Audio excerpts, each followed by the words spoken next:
Hello and welcome back to Internet's Unknown Mysteries. Internet mysteries that you have most likely never heard of. So, we're still taking viewer requests, so if you have anything you'd like me to discuss or cover, please comment them down below. Anyways, today I thought we'd go over something a bit different.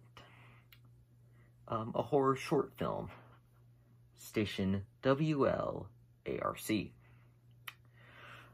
First, before we begin, a little background. This story takes place in the year of 1957, just after the invention of the television. This film was originally created for the 2020 Nightmind Candy Bowl. It was also created by Ashlyn Toria, and if I got your name wrong, I am so sorry. And a number of you might be saying, but that's got like at least 1,400 views. And to that I say, yes, I still want to cover it anyways. Sure. It might not be the most obscure, but hey, I want to cover it, and it's my channel and I can change the rules whenever I like. So, let's just begin a rundown of events. The broadcast begins right around midnight, and the radio station claims it highly values its community. Keep that in mind. We'll be coming back to that later. They say, alright, well, it's stated that something is happening outside in, the community that they caused. The first of three callers in the video calls in. This particular caller does not agree with their actions.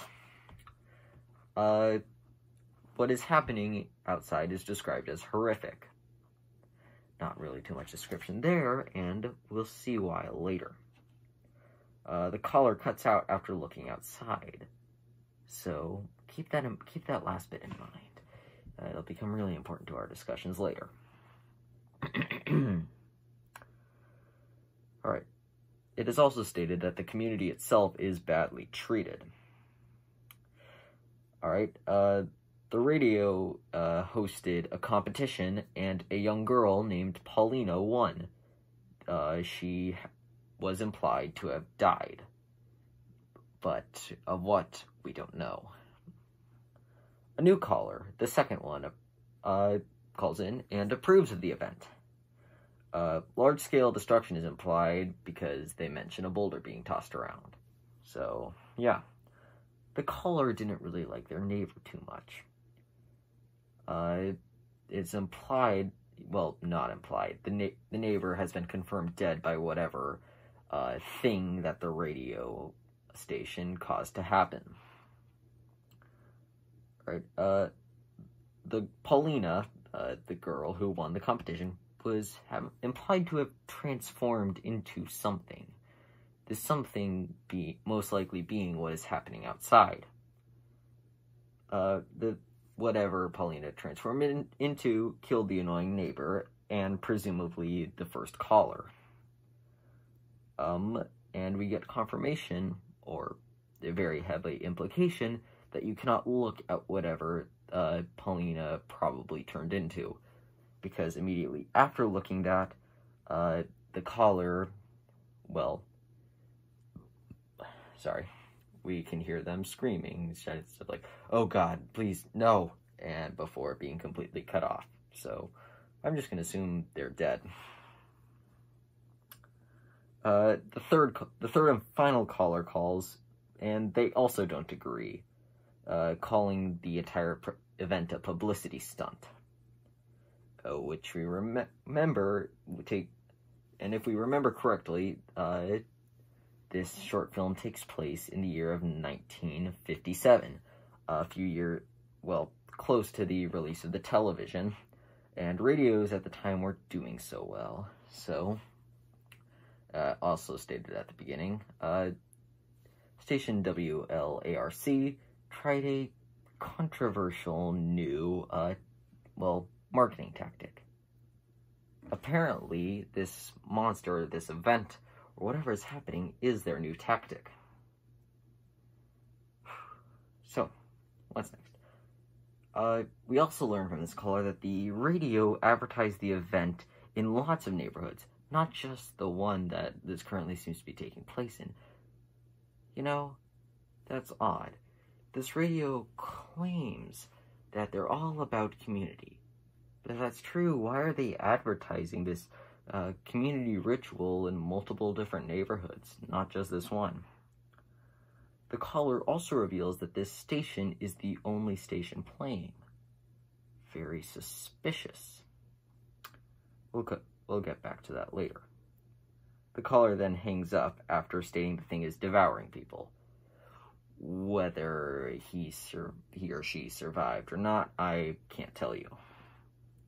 One of the people in the studio looks at the creature, which we all know is a big no-no, and then roll credits. Sorry, just give me 1 second. Alright, so. Again, as you could probably guess, we do not have all of the information here. So we can't really, take a good guess on what's happening so far. Well, no, we can take a good guess, but we don't have anything concrete. So, this girl won a community competition. The girl was killed and then transformed into a monster, which will kill people if you look at it. The radio apparently advertised this to a lot of neighborhoods, which implies that they were just doing this, again, as a publicity stunt for the bottom line, not because they care about the community, which I also think is what the main film is trying to say. The big media itself won't care about your community, they just care about your bottom line. But then again, I'm not really that great at short film analysis. Even though I am a self-described movie buff, I am not good with film analysis. So, that's at least just my theory about what the film means, a short one, and who knows, I'm probably wrong, but... Alright, so... Anyways, thank you very much for Ashlyn Toria for creating this. And again, if I am butchering your name, I am so sorry. And now on to appreciations. I really, really enjoyed the mystery in this one. Because, well, it invites you in by asking questions and then promising not to answer all of them. And it keeps it fresh in your mind. Like, I'll be heading to sleep tonight still thinking about what the heck this monster even looks like. Again, the horror element is really nice too. By not giving the monster a physical description, you could have, well, the listener imagines it to be, well, the scariest thing to them. Which automatically makes the monster scary. Because we don't know what it looks like, therefore it could be your greatest fear. And I also really enjoyed, like, the formatting of it. I don't know if it's just me, but I'm just a sucker for audio dramas. Anyways, I guess that's the video. Thank you so much for being here. This has been Internet's Unknown Mysteries. See you later.